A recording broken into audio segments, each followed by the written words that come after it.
Estamos de volta com o nosso Você Pode, hoje aqui na Durata Móveis, né, na companhia do pessoal do Cafezinho Arqui Club. E estou recebendo pela primeira vez aqui nessa mesa, né, esse querido arquiteto.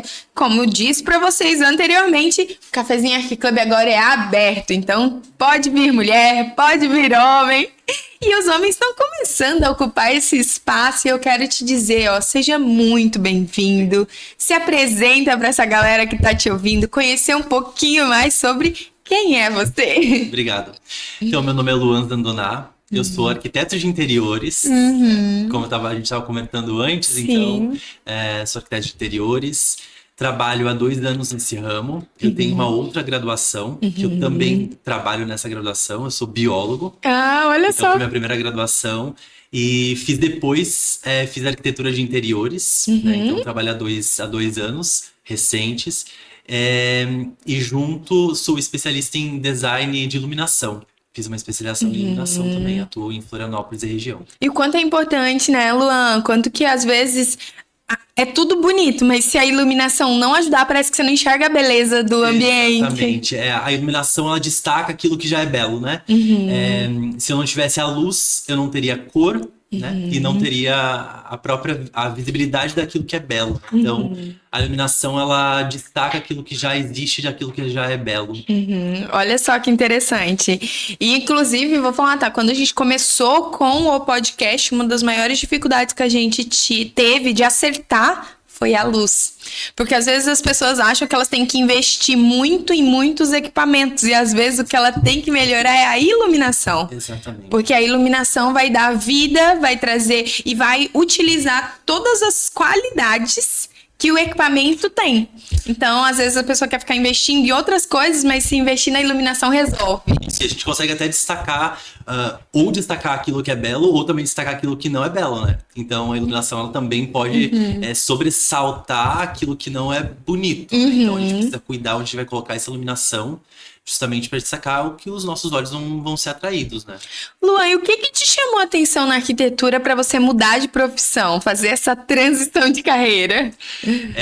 Como eu te falei, a minha primeira graduação, né, foi em biologia. Eu trabalho como professor também, né? Eu também sou professor, mas o salário de professor hoje não é muito bom, não é muito atrativo. E quando eu fui para me casar há 4 anos atrás, já tinha conhecido a minha futura, hoje, esposa. Eu pensava comigo mesmo, como eu vou fazer para aumentar minha renda, né? O que eu preciso fazer para aumentar minha renda? E o meu pai, ele tem marcenaria há mais de 30 anos, né? Ah, então esse ambiente aqui é natural para você. Exatamente, eu nasci em chão de fábrica de marcenaria, né? Fui criado ali, junto com meu pai, vendo os projetos dele. Meu pai também trabalha com essa parte de desenvolvimento de movelaria, de móveis, né? Antigamente num outro estilo, porque antigamente não existia o MDF como a gente conhece hoje, a melamina. Então eu nasci, cresci ali e já tinha muito conhecimento dessa área. E quando eu comecei a ver o que eu ia fazer para aumentar minha renda, foi a partir daí, né? Vou partir daquilo que eu já conheço. Então, foi quando eu comecei a estudar arquitetura de interiores, justamente para aumentar a renda e mudar de área, né? Hoje eu atuo nas 2 áreas. Entendi. E o que mais te surpreendeu na arquitetura, assim, de interiores? Quando você falou assim, agora eu vou me dedicar para estudar, realmente, entender a teoria disso, já que a prática você acabava vivendo ali, né, na vivência familiar. Mas o que chamou mais a sua atenção, assim, dentro da tua fase de estudo e que realmente você conseguiu comprovar depois que começou a trabalhar? Esse sentimento de poder transformar, né? Transformar o ambiente que eu estou e o ambiente do meu cliente, de outra pessoa, né? Às vezes a gente entra na faculdade com muitas limitações ou com a minha própria visão de mundo, com aquilo que eu acredito, e a gente precisa, durante o processo, abrir mão daquilo, né? Porque o projeto não é meu, o projeto é do meu cliente. Então eu preciso abrir mão das minhas perspectivas, abrir mão daquilo que eu acho, para colocar o meu cliente na minha frente, colocar o cliente em destaque. Então, para mim, foi muito importante abrir mão disso, daquilo que eu achava que era o certo, daquilo que eu achava que era o bom, para deixar o cliente em destaque. Então, a partir disso, eu consegui ampliar a minha visão de mundo, né? A minha visão de mundo é a partir da perspectiva do outro.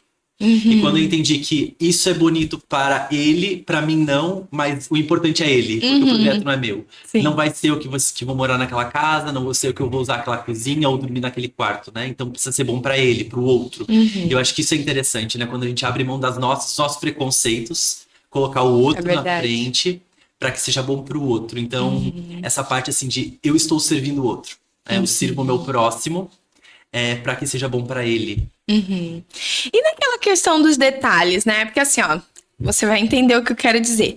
As pessoas acham sempre que quem tem visão de decoração, de detalhes, de coisas, são mulheres. Então, eu vejo muito mais arquitetas, design de interiores femininas do que masculinas. E os homens geralmente ficam com a parte cinza, né, do projeto, que é a parte arquitetônica. Como que você lida com isso? Às vezes tem cliente que pergunta, tipo assim, ou que cria um ponto de interrogação na cabeça e pensa, será que por ser um homem fazendo o meu design de interiores, ele vai deixar a desejar na parte decorativa dos detalhes? Ou você acredita que no mundo da arquitetura, se a pessoa decidiu ir para isso, ela vai realmente ter um olhar mais focado para os detalhes, para a usabilidade dos móveis? Porque assim, a mulher ela não só projeta, ela usa. Sim, perfeito. Eu acho que a criatividade ela é para todo mundo. Eu penso que a criatividade é para todo mundo. Não existe limite de sexo para homem e mulher.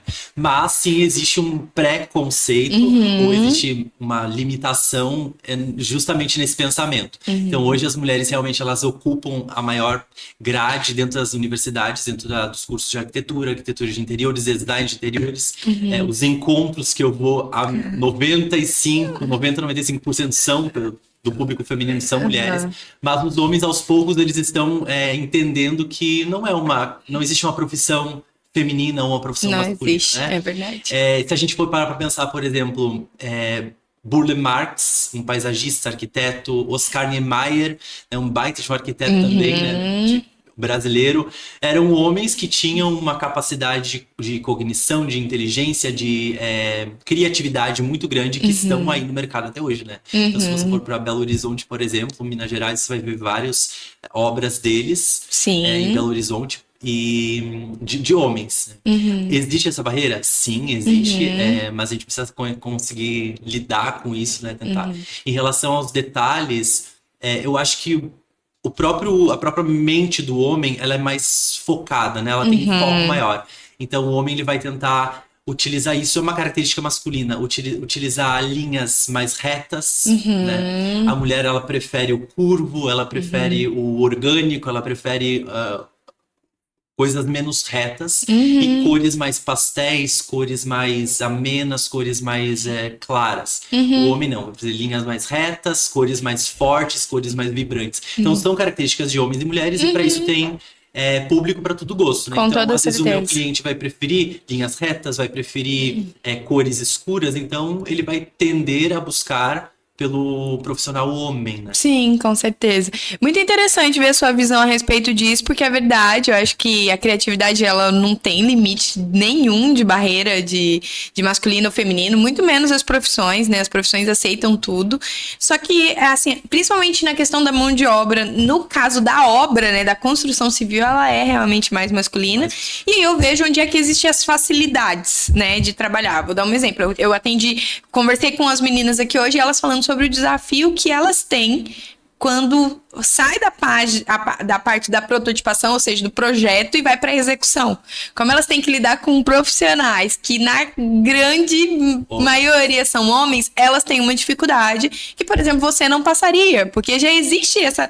Nós somos iguais aqui, não tem como você se crescer para cima de mim e assim por diante, né? Então, eu vejo que existe uma dificuldade no teu caso de entrar no mercado dos interiores, porque é um mercado mais feminino. Só que na hora de lidar com canteiro de obra, vai ser muito mais fácil para você do que é para elas, né? Exatamente. A maioria, como tu falasse, a maioria dos engenheiros, né, que vão muitas vezes gerir essas obras são homens, né? Se a gente vai nos cursos de engenharia, tu vai ver muitos homens. Aí, ao contrário, 90, 95% de homens. Então, realmente, tem essa facilidade, mas é porque E aí, de novo, não é uma característica de capacidade, mas de De fisiologia. O homem, ele é fisiologia. muito mais direto, né? Então, Sim. é sim, sim, não, não. Às vezes não tem todo aquele rodeio, aquele floreio, né? Aham. Como o cérebro feminino, ele se porta. Sim. Então, com homem trabalhando com homem vai ser algo mais direto. Mas não que isso seja uma barreira se for uma mulher trabalhando com um homem ou não. Porque, como disse, não tem essa barreira intelectual. Demais. Luan, e em relação a pensamento para o futuro, assim, né? O que que o Luan desenha para o futuro dele como arquiteto de interiores, né? Qual é o teu cliente ideal? Quem é a pessoa que você realmente desenhou, que você quer atender? Eu acho que o posicionamento ele é extremamente necessário em todo e qualquer mercado, né? Para que você realmente encontre a pessoa que você quer atender, para ser essa via de mão dupla, criar essa identificação entre cliente e profissional. Queria que você pudesse explanar, assim, sua visão de futuro. Quando eu entrei na faculdade, eu tinha uma percepção de que eu gostaria de atender clientes posso dizer que talvez ticket baixo, né? Clientes mais simples, que gostariam de transformar o ambiente de uma maneira mais rápida, de uma maneira mais singela, talvez com baixo custo. E ao decorrer da faculdade, depois desses 2 anos de trabalho, eu acabei mudando a minha mentalidade. Existe, talvez nem todo mundo saiba, mas às vezes existe esse eu preciso me parecer com algo grande para poder fazer algo grande, né? Então, com o passar do tempo, eu acabei mudando a minha mentalidade. Hoje eu prefiro atender um cliente de ticket médio, né? Por dois motivos. O pagamento, que também é importante. A gente Com não toda pode, eu não posso certeza. tapar os olhos e dizer que isso não é importante, né? Porque eu fiz essa segunda graduação justamente por causa disso, né? E também pela responsabilidade. Eu acho que o cliente de alto ticket, né? O de altíssimo padrão, ele vai te exigir muito mais, né? E você tem que Sim. estar 150, 200% 100% focado. entregue para aquilo e focado para aquilo, né? Então hoje eu prefiro atender um cliente de médio ticket justamente porque eu consigo atender a minha família, que é a minha prioridade, né? Claro. Sem largar minha família, e também fazer meu trabalho. Não que eu vou fazer meu trabalho de qualquer maneira, não. Vou estar 100% ali, porém de uma Claro. maneira mais sutil, uma maneira mais relaxada, né? Sem a pressão Sem essa mesmo do pressão. auto ticket, né? Exatamente. E é em todos os setores, né? Todo cliente de auto ticket ele vai exigir muito mais de você do que ao mesmo tempo que não. Eu vou dar um exemplo aqui que talvez clareie um pouco mais o que eu quero dizer. Um cliente de alto ticket, a partir do momento que você passou para ele o projeto, ele aprovou. Talvez ele não vai ficar te enchendo mais o saco, não. Tem Ele isso também. pronto, só vai e trabalha, faz o que tem que fazer. Um cliente de ticket médio para baixo, ele tem muito medo da perda. Porque qualquer perda para ele É significativa, vai tocar no bolso e para ele aquilo vai fazer muita diferença. Então, eu vejo que assim, talvez na projeção, o cliente de alto ticket vai te dar mais trabalho do que o cliente de médio e baixo ticket. Mas na execução, troca-se os papéis. Exatamente. Perfeito. Eu acho que é nisso, porque para nós que produzimos o audiovisual é a mesma coisa. O meu cliente de alto ticket, na hora que a gente está fazendo o projeto, desenhando o roteiro, ele vai ser muito mais exigente. Mas depois que ele aprovou, ele não enche mais o meu saco. Eu executo, entrego e ele vai ficar feliz com o que eu entreguei para ele. E às vezes eu vejo que quando eu não atendi ainda essa pessoa, eu tinha mais dificuldade na execução. Porque eles queriam ter mais controle. Parece que eles querem ter mais controle sobre cada passinho de tudo que a gente estava produzindo. É por isso que é importante a comunicação com o teu cliente, né? Então eu preciso deixar claro para ele o que ele vai receber e os prazos que ele vai receber. Então, por exemplo, hoje eu trabalho, a minha esposa é advogada. Nós trabalhamos, eu faço o contrato com o meu cliente, eu passo por ela, que é advogada, vai ter todo o controle do contrato, e ali vai ficar determinado justamente para trazer essa liberdade, trazer esse aconchego para o cliente. Né? Então, nessa data, depois de tantos dias, você vai receber essa etapa do projeto e assim por diante, né? Para que ele não fique cobrando essas coisas, às vezes, desnecessárias e que acabam, querendo ou não, acabam trazendo um desconforto, né, para ambos os lados. E você, prefere casa ou apartamento? Eita! Eu acho que a casa ela te dá mais liberdade. A Aham. casa ela te dá muito mais liberdade porque normalmente, né, é uma casa num terreno que é do proprietário. O Exato. proprietário vai fazer o que ele bem deseja naquela casa ali. Uhum. Apartamento, você precisa passar por uma assembleia, dependendo do tipo De de obra. obra, passar por uma assembleia e isso ser aprovado em assembleia do condomínio, porque envolve um condomínio, né? Tem o vizinho de cima, tem o vizinho de baixo, tem o vizinho do Tem. lado, tem o vizinho do outro, então isso precisa ser acertado, né? Então, Uhum. tem os dois, o lado positivo e negativo. Eu acho que o apartamento ele é mais pontual, né? As Uhum. obras do apartamento até porque é mais limitado por causa do Uhum. espaço e das regras do condomínio, então é mais pontual. As intervenções no apartamento são mais rápidas, né, do que uma Uhum. casa, que às vezes precisa de reforma um pouco mais uma reforma um pouco mais delicada ou mais aprofundada, né? Então Uhum. eu não tenho uma preferência, assim, eu tenho as facilidades e as dificuldades de um do outro. Uhum. E Luan, são só 2 anos aí de execução, mas eu queria que você pudesse compartilhar se teve algum perrengue, assim, sabe aquele perrengue de obra que acontece, e você tem que pensar rápido, tem que agir rápido e resolver rápido, porque é claro, você não quer ficar passando os perrengues de obra pro proprietário do imóvel, né? Quer entregar isso resolvido. Queria, se você lembrar, compartilhar com a gente.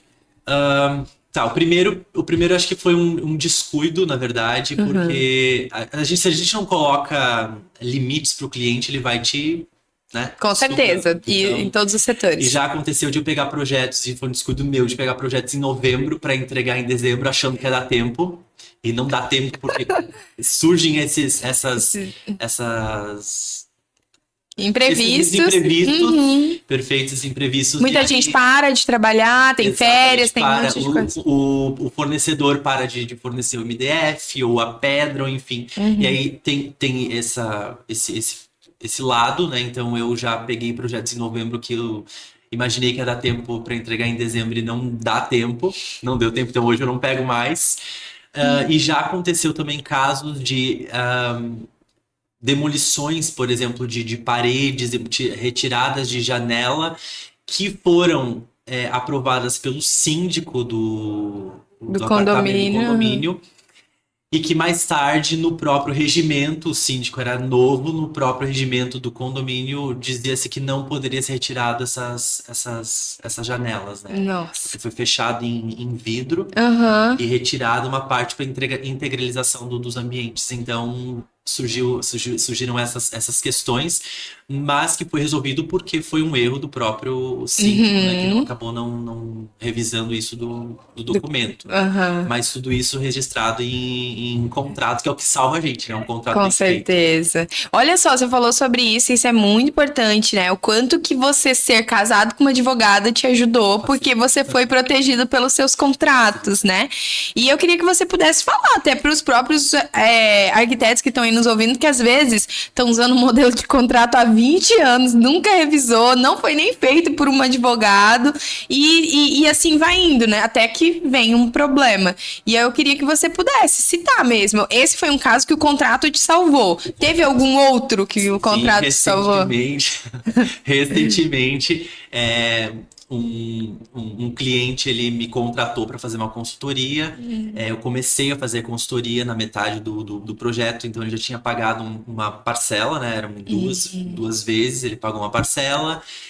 E no metade da consultoria ele resolveu que ele não queria mais ele acabou acontecendo um problema no apartamento dele, que ele ia se mudar de novo e Uhum. que ele não ia mais dar prosseguimento à consultoria. Já tinha retirado fotos, medidas, enfim. Uhum. E ele pediu de novo o dinheiro De de volta. volta, o Ressarcimento. Aham. ressarcimento. Só que no contrato estava salvaguardado lá que se ele desistisse por opção própria dele, Claro. não seria. Então, foi um contrato que me salvou. Uhum. Então, os contratos eles precisam ser atualizados constantemente, como eu sempre falo para minha esposa isso e a gente conversa muito sobre isso. A cada cliente que passa, é um artigo, é um inciso a mais que vai no contrato, porque a gente vai aprendendo com os erros, né? Então a gente vai Aham. aprendendo com os erros e o contrato vai ficando um pouquinho maior conforme vai passando os erros. Então, um contrato bem feito precisa ser revisado periodicamente, de preferência não pelo chat GPT, que às vezes acontece muito. Tem, Existem né? modelos prontos na internet que a gente pega, mas às vezes tem uma palavra, uma vírgula, ele muda o contexto do contrato, do artigo, do inciso, enfim, e acaba prejudicando tanto o cliente quanto, né? Porque o objetivo do contrato é salvaguardar o meu trabalho e o do cliente que está Com contratando, certeza. para que ambas as partes Estejam protegidas. né? Então o contrato precisa ser regularmente revisto. Porque às vezes as pessoas olham o contrato achando que o profissional está exigindo o contrato só para protegê-lo, e não é real. O contrato é para proteger ambas as partes, porque pode ser que aconteça alguma coisa comigo durante esse processo. E se acontecer alguma coisa comigo, que sou o profissional que estou prestando serviço, meu cliente vai sair no prejuízo? Não, existe um contrato que vai protegê-lo e que vai dar as saídas, né? Os caminhos. Ah, aconteceu isso? Então o caminho é esse. Ah, aconteceu isso? O caminho é aquele outro. Perfeito. Né? Então, vejo muito sobre isso. E eu queria que você falasse uma coisa assim, ó. O que não falta nos projetos do Luan? Aquela coisa que é a assinatura dele, que não falta em um projeto seu. Planta. A minha casa, a minha mulher diz que a nossa casa parece uma floresta, cheia de planta. Então eu tento trazer isso também, até por causa da minha primeira graduação, que é biologia. Claro. Então eu sempre tento colocar, que é a minha assinatura, alguma planta que simbolize aquele projeto ou que traga uma identidade do cliente para aquele projeto, né?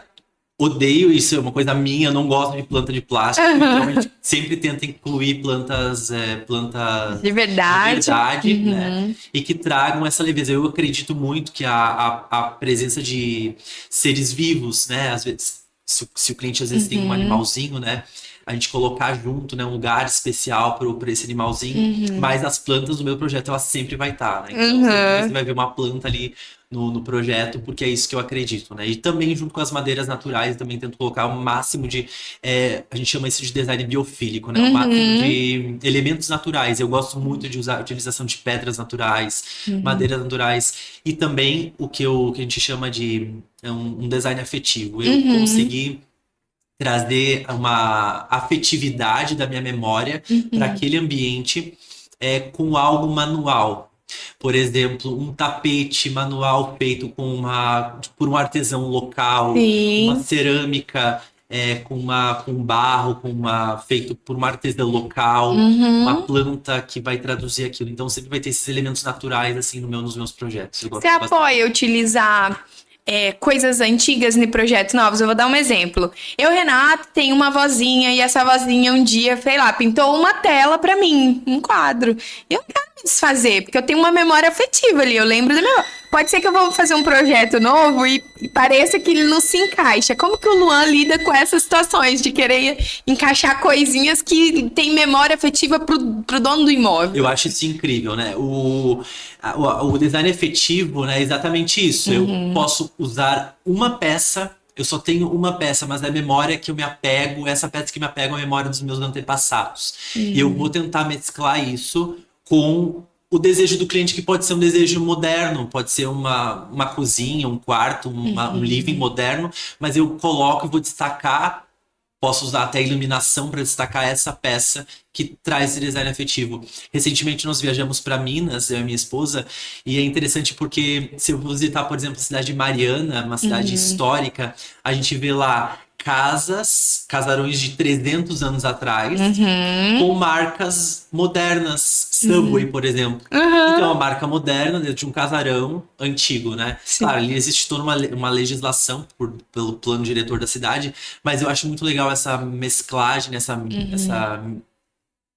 mistura mesmo entre o moderno e o antigo.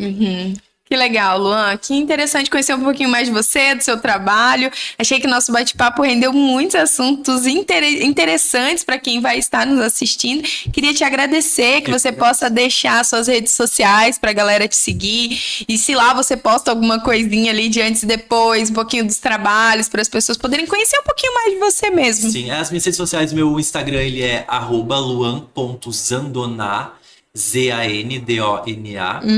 É um Instagram profissional, a maioria das publicações ali são profissionais, porém eu posto também ao contrário, eu faço ao contrário. Posto coisas da minha vida pessoal lá. Claro, com certeza. Até porque não dá pra separar, né? Não. Por mais que a gente queira, nós somos um único ser, né? E a gente leva aquilo que a gente acredita pra dentro dos nossos projetos, dos nossos trabalhos. Exatamente. E eu acho que isso é que faz você ser único. E as pessoas que te procuram e que se identificam com o Luan vão aceitar isso, porque elas sabem que não tem como. Essa historinha de entra pela porta e esquece tudo que você tá lá fora, sua vida, não tem como. Isso não é real, né? Mas obrigada mesmo, foi um prazer te receber aqui. E você que nos acompanhou até agora, segue o Luan lá nas redes sociais para você poder conhecer um pouquinho mais do trabalho dele. E aguarde que nós teremos mais bate-papos aqui na mesa, né?